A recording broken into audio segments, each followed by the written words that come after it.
Just a reminder of gray wolves, Great Lakes gray wolves. These are examples of gray wolves in all of from Wisconsin. It gives you perspectives of how they look like, and you can see they're quite tall animals that they're not often as heavy as people think they are. The average adult male in Wisconsin is about 80 pounds. The female is about 70 pounds. And the largest we ever trapped, I think, was 108 pounds. I've heard some records of Michigan, Minnesota, some as large as 112 pounds. But typically, the gray wolves in our area are going to be less than 100 pounds and between 50 to about 100 pounds for adult-sized animals.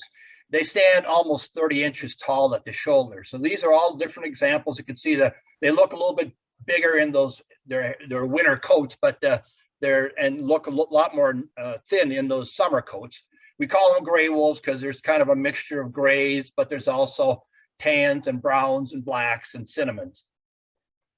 And this is a gray wolf that showed up on my trail camera. That's about 250 yards east of my house, and me in the same image, probably standing at about the same location as the wolf. So you can kind of see how tall they are. It's the shoulder height of a wolf is about the top of the femur of a 6 foot tall man. Oh. These are images of coyotes, the animal we probably most often confuse with wolves, and quite a bit smaller, weigh only about a third as much as wolves. And several of these were sent to me as people thinking that they were possibly wolf, and several things you can kind of see on them. They have the more pointy face, the more pointy ears, the shorter legs and more slender looking legs. The tail proportionally is a little bit longer on them. And they're typically going to be only about 20 inches at the shoulder, so about knee height compared to the top of the femur for the wolf.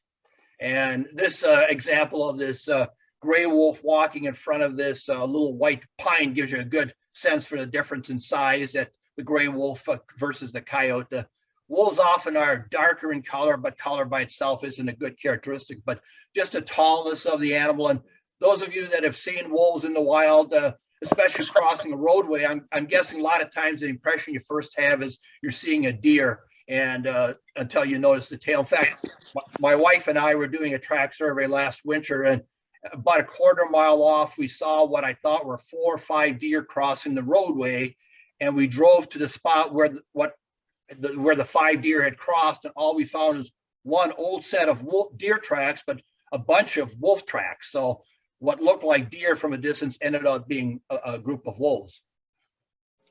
Food habit wise, there were 2 studies done in Wisconsin that have gotten some publicity. Daniel Thompson was one of Aldo Leopold's last graduate students, and he completed his food habit studies of wolves in Oneida and Iron County back when just a few wolves were left in the area.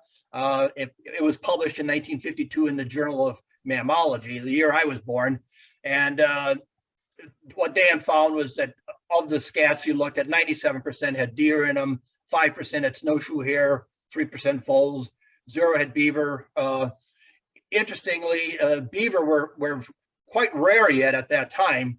And then when wolves returned in the late 70s, we had Brett Matternack do his master's research on wolf food habits, and his was more based on overall volume, and 55% of the volume was deer, 16% were beaver. So beaver shot up as much more important food item by the 1980s. Snowshoe hare were 10%, and being that it's Groundhog Day, I should have mentioned that 0.3% of the diet were groundhogs, but not a lot. But of course, wolves, their main foods tend to be ungulates. Deer in our region and other parts of the country, it might be elk, caribou, moose, but typically the ungulates or hoofed animals are the most important food sources for them. And in the Great Lakes region, it's been estimated that an average wolf kills or consumes part of about 15 to 19 adult-sized deer per year. We generally round it off to about 20, so figuring a population of about 1,000 wolves in Wisconsin is probably killing and consuming or scavenging about 20,000 deer per year. And as many of those can be, a Michigan study showed that an individual wolf may kill as many as 9 fawns. A study in Minnesota, individual wolf may kill as many as 13 to 15 fawns. So a big part of the deer they're eating may be fawns, but they are eating deer year round.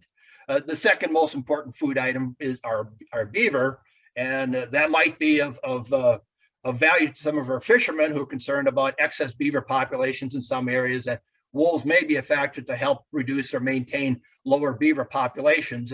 Studies in Minnesota show a range from individual wolves eating as many as 0 to 28 beaver per wolf. So we've had a couple of research projects done in Wisconsin where we looked at what are the impacts of wolves on the overall ecosystem, on the vegetation, by their impact on deer, both by spreading deer out in the landscape. Their actual reduction of deer herd is probably fairly minimum, but they do probably act as sort of the shepherds of the deer herd. So what we've found in these research projects is that plants like Cecil bellworth, sometimes called wild oats, or trilliums, they're browsed much less heavily in the middle of wolfpack areas than they are at the edge of wolfpack areas. And in the middle of wolfpack areas, you have a greater diversity of wildflowers, and you have less browsing on young trees, seedling trees, and seedling shrubs. So they do have some of these ecological impacts. It's been estimated too that wolves might be a major factor on reducing spread of chronic wasting disease. There have been a couple modeling efforts that show that where there are wolves and healthy wolf packs, chronic wasting disease is not spreading out across the landscape. But wolves, just a summary of some of their behavior and ecology. They are pack animals, and the pack basically consists of a family unit, an adult breeding pair, the pups that are born in the spring, usually a litter of 5 or 6 yearlings from the previous year, and sometimes older animals. A typical territory in Wisconsin is 20 to 80 square miles in midwinter, and they defend those territories by a combination of scent marking, vocalizations, and an act of aggression. It's an example of some scent marking, and they kind of have a cursive that they sign their no trespassing sign, that they're letting other wolves know this is an occupied area. So they kind of signed it in their cursive signature using their urination markings. And so just driving through the forest, you can often see these scent marks and know that you're within an area of an occupied territory. We're now approaching the breeding season, and if you're driving through wolf occupied areas, they'll be doing these every 1/10 of a mile or so. They also leave scats around, and by these scents, they're probably, other wolves can smell these and determine probably the individuals, their age, their sex, and those kind of conditions. So the scents give lots of information to other wolves. So if a combination of vocalizations and scent marking doesn't keep trespassing wolves out, the wolves will actively attack and kill wolves that are trespassing within their territory. And in places like Yellowstone or Isle Royale or Denali, where people don't control wolf numbers, the #1 mortality factor on wolves are other wolves. So I mentioned that they're territorial. This map shows the territories in my area here. Lake Nemacolin is right in the middle there where I live, and right where Highway M and 63 come together would be Cable, and where 77 and M and GG come together would be the Clam Lake area. So you can see the area is this is a dozen years ago, and was already fairly well saturated with territories. And it's changed slightly since then, but we still have these same territories in the area. And you can see that there's kind of space between each territory, and those are kind of the no man's land that each pack sort of spends little time in, but that's where the aggression is especially active. And the counts in the packs gives you a sense for the size. The average pack in mid-late winter Wisconsin is only about 4 wolves. It can range up to 10 to 12, and as low as 2 would be considered a pack if they're showing breeding activity. So wolves are typically born in packs, but they don't remain in their home territory all their lives. Most of them disperse when they're 1 or 2 years old as they're reaching sexual maturity, and they'll typically travel 30 to 50 miles to join another pack or start a pack of their own. And that's where we've seen some really tremendous movements of radio telemetry wolves from Wisconsin. So these are endpoints of wolves from Wisconsin and the UP of Michigan. So we've got a wolf from the Ironwood area of Michigan in Gogebic County that ends up in north central Missouri. We've got a wolf from over in the Black River Falls area that ends up in eastern Indiana. And this is using traditional VHF collars where we were locating the animals on a weekly basis. Currently, DNR has gone to satellite GPS collars where they're getting 3 or 4 locations a day. And just last year, Michigan had a wolf that they had on the air in the eastern part of the UP that traveled through the western UP, went through central Wisconsin, traveled into eastern Minnesota, traveled to northwestern Minnesota, into Manitoba, and then back into Minnesota before the collar was lost in that area. So some of these dispersal moves they're covering some really extensive area. So just kind of a summary of kind of the annual cycle of wolves. Right now, we're just starting the breeding season of wolves. This is kind of the peak of the breeding activity. This is when most wolves will be breeding. The female will be in estrus for about a week, and the pack is mostly a cohesive unit at this time, but the breeding pair, when the females in estrus, will occasionally wander off by themselves. And so we're seeing a lot of set marking, a lot of indications of breeding activity occurring right now. The gestation period is about 2 months or 63 days. So at the end of that time period, the pups are born, typically in a burrowed dugout den area, but occasionally they'll use natural cavities. Sometimes it's just a little nest area. Sometimes they use hollow trees, like in the Menominee Indian Reservation, where it's very large trees. And when some of those old dead trees tip over, they can become den sites for wolves. The pups are born usually in early mid-April. They stay at the den for the first couple of months. That's when they're living mostly on the mother's milk. They'll start spending little time out of the den when they're about 3 weeks old, but they're mostly still at the den site, and they readily jump back in or crawl back in if there's any kind of danger at the den site. And when they're about 2 months old, the pack moves them to their summer home sites, and we call these the rendezvous sites, and these are used from mid-June until the end of September. And these are the place the pups are left behind while the rest of the pack goes off to hunt, and the rest of the pack comes back to these sites to gather there. So that's where the pack rendezvous at the end of their hunting activity. And this is also the locations wolves are at when we do our summer house surveys, which consist of us just going out with driving the forest back roads and stopping every mile or two and getting out of our vehicle, walk a little bit from the vehicle and try to howl at the wolves. And because the pups have a much higher pitched sound, we can by the returning response determine whether a particular pack has produced pups or not. So by the end of September, early October, the pups are big enough they no longer need to be left behind. And the pack gets into this winter nomadic mode where they're traveling throughout their territory as a group. There may be some some of the wolves that will start dispersing at the time, but in general, the pack is much more cohesive up until the end of March, until they start their next denning period. So just historically, wolves occurred throughout our region. We could have had 3,000 to 5,000 wolves in Wisconsin based on ungulate populations. They would have had healthy populations of white-tailed deer in southern Wisconsin, as well as elk and bison. Northern Wisconsin would have included some moose and a few caribou, and beaver would have been fairly abundant throughout this region. And packs such as this might have existed in Wisconsin at the time. This is, I think, an image from somewhere in Russia of a pack of 25, and packs that large do occur in places like Yellowstone. Like my wife and I saw a pack of 25 in 2000 running around in the Lamar Valley. And in 3 days in Yellowstone, I saw more wolves than I had seen in 11 years working for the Wisconsin DNR. But Wisconsin packs, as I say, typically wouldn't be this large, but packs that live on bison and elk will get to be much bigger. So our area also, of course, included various native peoples, and the native peoples, for the most part, were had fairly good existence with wolves. They were major parts of their culture, origin stories of various tribes in the region. And so wolves and the native people got along quite well. But when our European ancestors moved into the region in the early 1800s, Euro-Americans, they got along less well with wolves, in part because they're livestock herding people, and wolves were perceived as more of a threat. And so we did have state bounties that lasted from 1865 to 1957. And in 1957, the bounty was eliminated in Wisconsin. And I think at the time, Wisconsin was the first U.S. state to list gray wolves as a protected wild animal.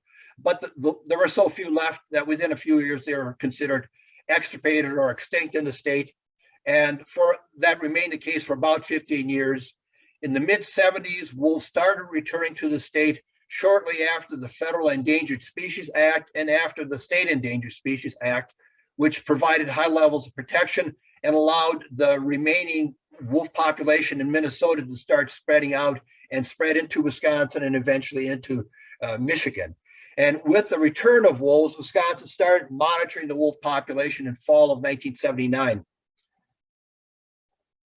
So the monitoring consisted of live capturing wolves in the spring and summer and radio collaring them and then following those wolves year round. Typically, they'd be located about once per week.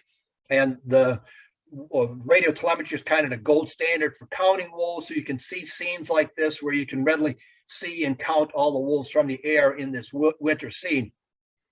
Finding wolves like that would be nearly impossible if they weren't radio collared. So this is kind of the gold standard for counting wolves. Now the DNR has more gone to GPS collars, satellite collars, and is no longer using airplanes to fly them. So, but they're getting 3-4 locations a day versus 1 location per week. Because it's costly and time consuming to radio collar, you typically don't get all packs radio collared. So we've always relied heavily on snow track surveys. And Dick Thiel, who preceded me as the first wolf biologist for DNR, had been doing snow track surveys of the first wolves coming back to Wisconsin in the mid-1970s. And that became a major part of our surveying system in Wisconsin. In 1995, we increased it to where we added a volunteer component to the track surveys. And myself, I continued to be a volunteer tracker and a coordinator of trackers in my part of the state here. So we do have a lot of volunteers, anywhere from 70 to 150 people that get involved each year in helping track wolves.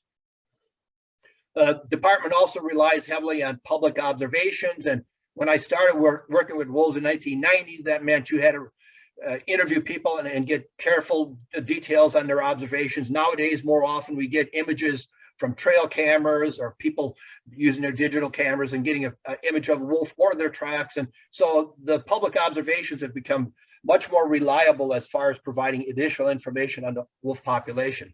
So all this information then is put together to develop these maps. And this is the system that had been in place up until 2020 called territorial mapping, using minimum counts to estimate the wolf population. So what the department was trying to do was to locate every wolf pack across the state, determine how many wolves were living in each pack. And the purple packs here represent packs that were radio collared. The blue were packs that had been radio collared in previous years, but were relying on snow track surveys that year. And then the yellow packs were packs relying just on snow track surveys alone. And this is 2012, because this is the last year this map was depicted, because this shows the exact locations of where each of these packs were. And as you may know, 2012 wolves became a game species, and because they became a game species, it was felt it was no longer appropriate to show the exact locations and exactly which packs were radio collared or not radio collared. So this map just kind of shows the spread of the wolf population. So the light blue represents where wolves first occurred in Wisconsin. We started counting them in 1980. So you see a small area in western Douglas County, just south of Superior Duluth area, and a small circle in western Lincoln County, just kind of north of Wausau. And those were the 2 original sites where we had wolves in the state when we started monitoring them in 1980. And as it gets to darker colors, you can see how wolves have spread across the landscape. So wolves represent a real wildlife conservation success story for the state. So the state has had 3 different levels of management involved. In 1989, we developed a state recovery plan, and that set a goal for achieving a population of at least 80 wolves for 3 or more years, in which case we could reduce them from an endangered to a threatened species. And then in 1999, we established a state management plan that set a goal of 250 for removing wolves from our state list of endangered and threatened species, and a management goal of 350 wolves as a goal to achieve and maintain the population near that level.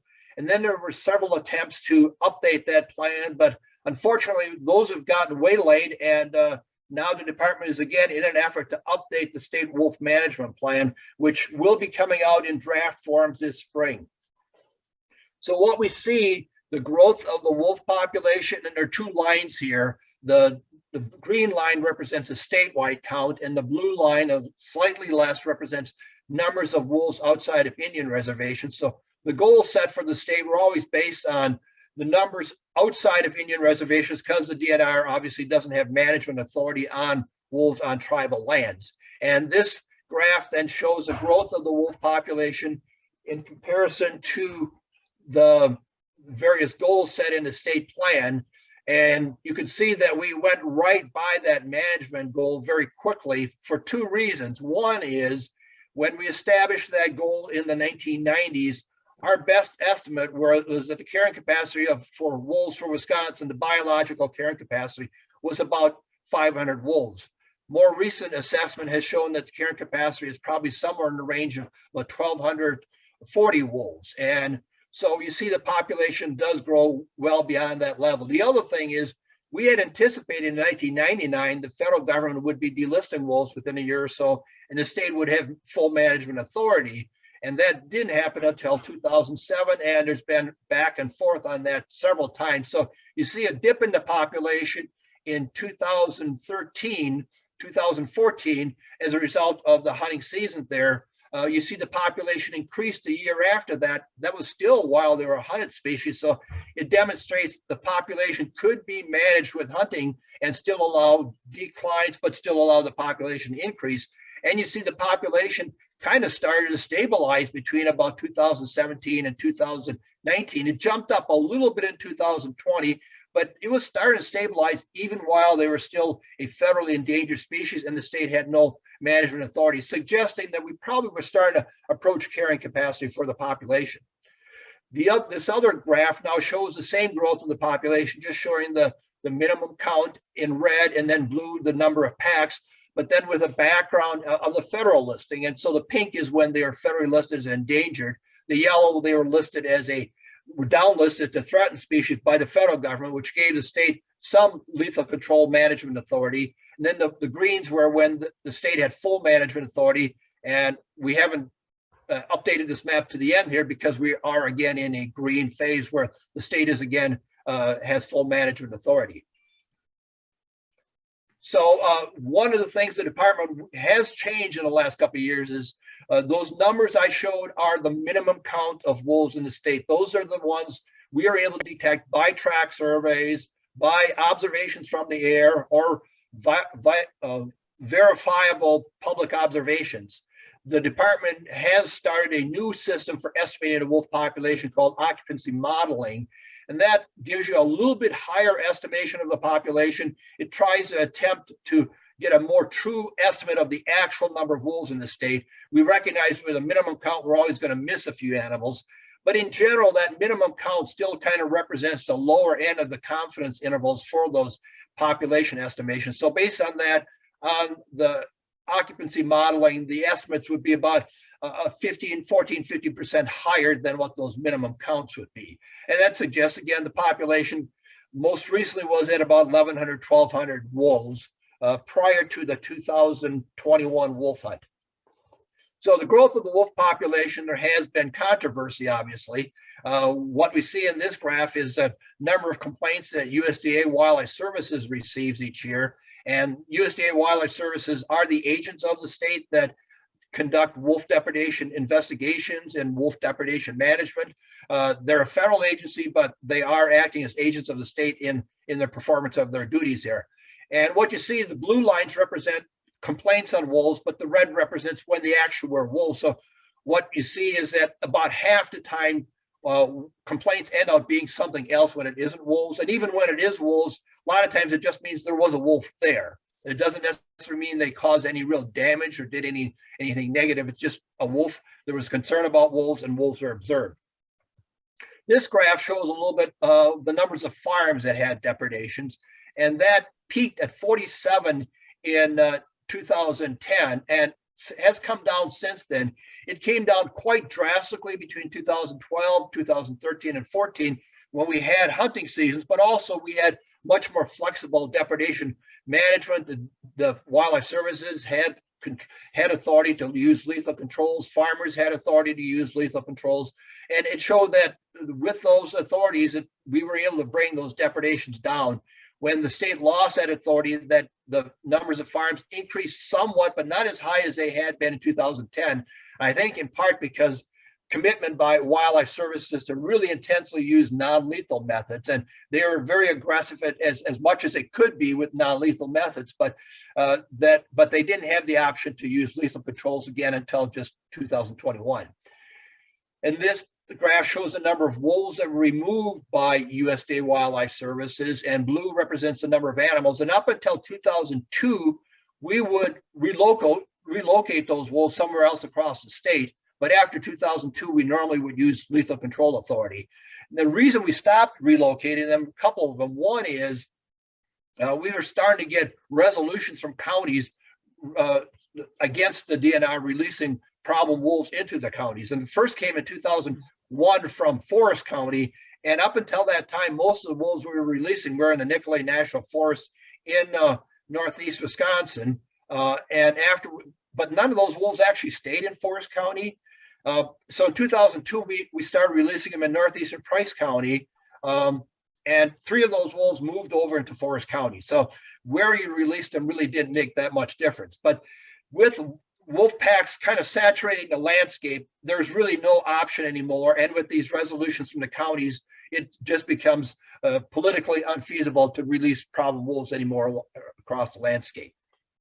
There are occasionally nuisance human safety concerns, and these are wolves that have become kind of bold and hang out close to people. And we've not had an actual physical attack of wolf in Wisconsin. There have been some in parts of North America, and they're relatively rare, but they do occur. And so when wolves start showing bold behavior where they lost fear of people, there are occasional controls applied. And this graph just shows a number of non-lethal projects with USDA Wildlife Services. Did a lot of during periods when they didn't have authority to use lethal controls. Here are some examples of some of those: the flagging, the flattery that scares wolves off when there's fields surrounded by this flagging. Putting electric fencing underneath the bottom of barbed wire fencing and keeping those areas cleared of vegetation. Scare devices, noisemakers, flashing lights, guard animals. All of those can play a role in reducing wolf depredations. But it is important that they do have lethal control as a backup method. And wolves occasionally have conflicts with dogs. In this case, the conflict was more the dog was getting too friendly with wolves, but sometimes wolves injure or kill dogs. This is a wolf at a deer carcass that I had found near my home, about a third of a mile from my house. I had found a doe that somebody had shot and had not found, and was left laid in the woods. So I put a trail camera at the site. And about a week after I put the trail camera up, I was going out to check on this with my dog. We were walking through some dense balsams, and all of a sudden I glance ahead of me about 50 feet, and there's a wolf standing there. And I've got my English setter next to me, or well, she wasn't quite next to me at that point. I yelled for her, and then she got there real quickly. But the wolf quickly just ran off, and this was the last scene I have of the wolf in front of the camera. So it just ran off, and that's the most common thing that happens when people encounter wolves, is they just run off in the other direction. But there are cases where wolves have killed and injured dogs, and it most commonly has happened with bear hunting, or hounds that are used for bear hunting, or are also occasionally used for coyote and bobcat hunting, and especially in July and August and September. And as you recall from the seasonal biology of wolves, this is when they're leaving their pups behind at their rendezvous sites in midsummer. This is also the time period that people are training their dogs on bears in July and August, and then hunting bears in September. And because wolves are very defensive of their pups at their rendezvous sites, they'll attack other predators, bears, coyotes, strange wolves, and dogs that get too close to these rendezvous sites. So this is the main reason we see this high rate of dogs being killed at those time periods. It's averaged mostly about 20, 25 per year. There are occasional pet dogs, and the definition of pet dogs and hunting dogs is not so much breeds, but the behavior or how they're being used. So pet dogs would be like my situation walking in on this wolf, on this deer carcass, that if my dog had run off and gotten bitten or attacked by a wolf, that would be a pet dog situation. And those kind of peaked in 2009, 2010, but they've really declined in recent years. I think part of that is it may be that delisting has provided us additional tools, but I think people are learning to live with wolves, and they're being more cautious when they let their dogs out and staying close to their dogs and not letting their dogs roam throughout the neighborhood.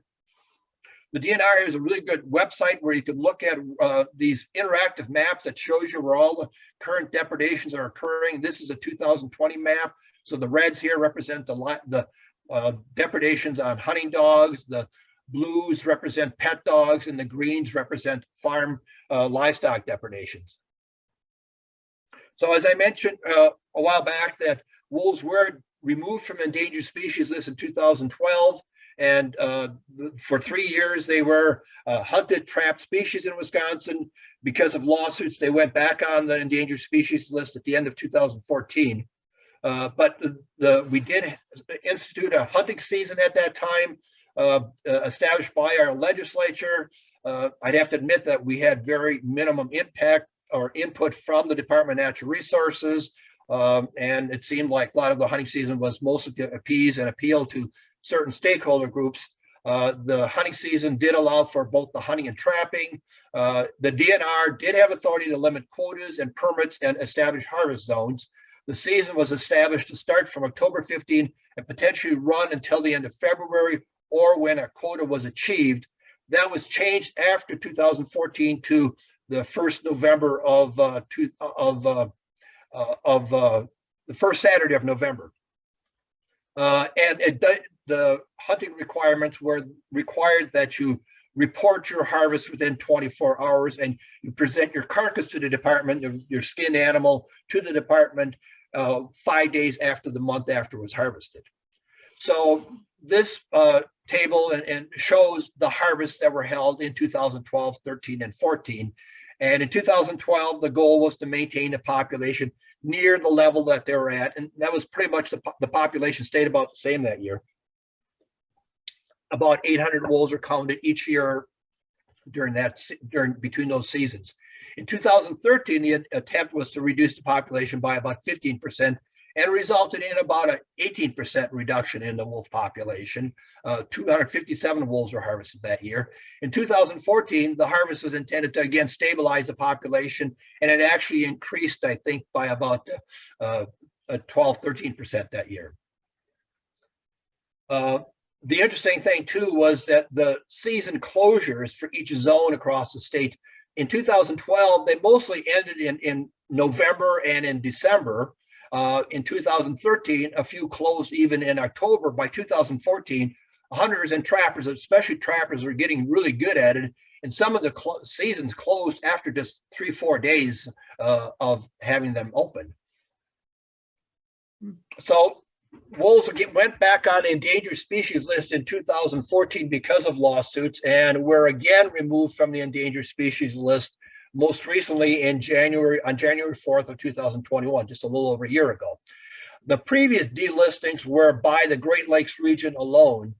The most current was all gray wolves across the rest of the lower 48 states, except the Mexican gray wolves in New Mexico and Arizona, and the Northern Rockies, which had already been delisted in 2011, and so they didn't need to be delisted again. But the delisting was very broad, and that was one of the criticism that groups, again, there's a lawsuit underway, and groups suing are arguing, well, wolves are only recovered in 3 states, in the Great Lakes region and in the Northern Rockies, and yet they're being delisted across the rest of the country. So that's a basis for some of the lawsuits that are currently. But in any case, with the delisting, the argument started right away as to, well, can we still get a hunting season this year? And although DNR had recommended, let's wait until November 2021. So we have plenty of time to plan the wolf hunting season, can complete our winter surveys, can have time to establish the quotas, can meet with the tribes, to consult with the tribes. But because of a lawsuit by Hunter Nation, the department was forced to hold a hunting season because potentially a hunting season could be held up until the end of February. And so the hunting season was held for 1 week in the middle of that February breeding season. And the quotas were exceeded in just about all the zones, some zones 2.5 times what the quota was intended to be almost. So this resulted in an extreme overharvest of the wolf population. 119 was the quota given to state hunters and trappers, 280 was the actual harvest. And the majority were done by hound hunters, 88%.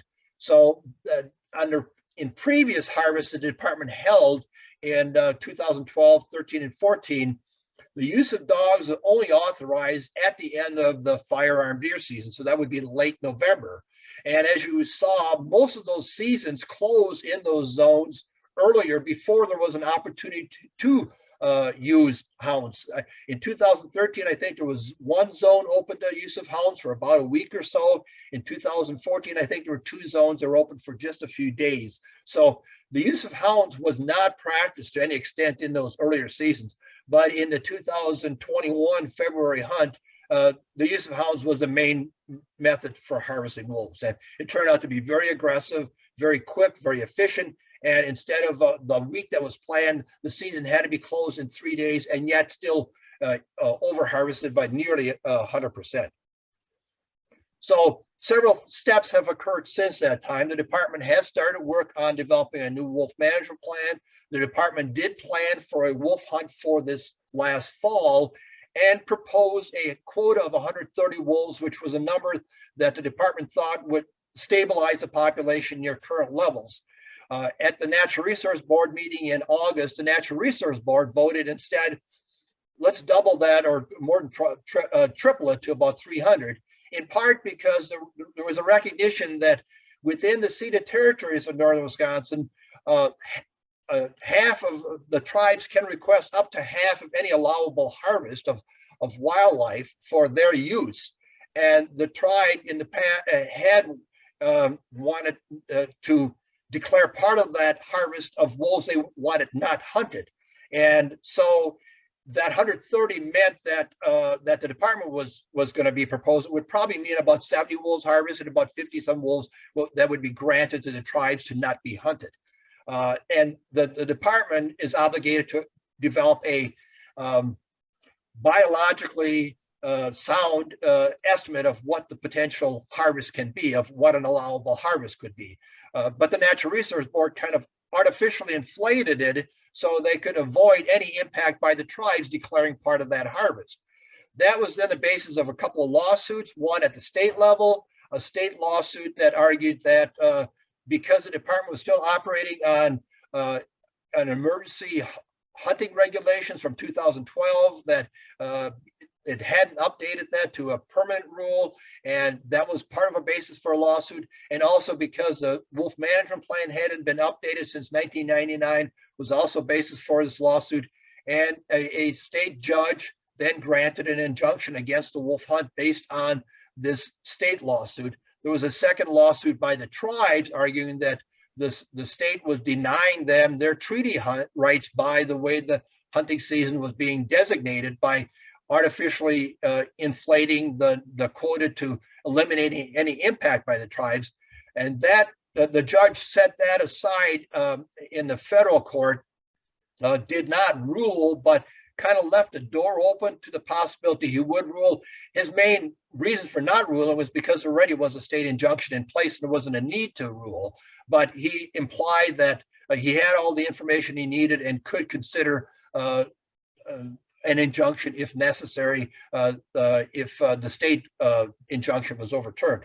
And in early November, there was a hearing in California on the overall delisting of wolves, and that's being challenged, whether the gray wolf should be delisted. And there's a possibility that may be overturned. So there's several things still on the horizon as far as what may be going on with wolf management.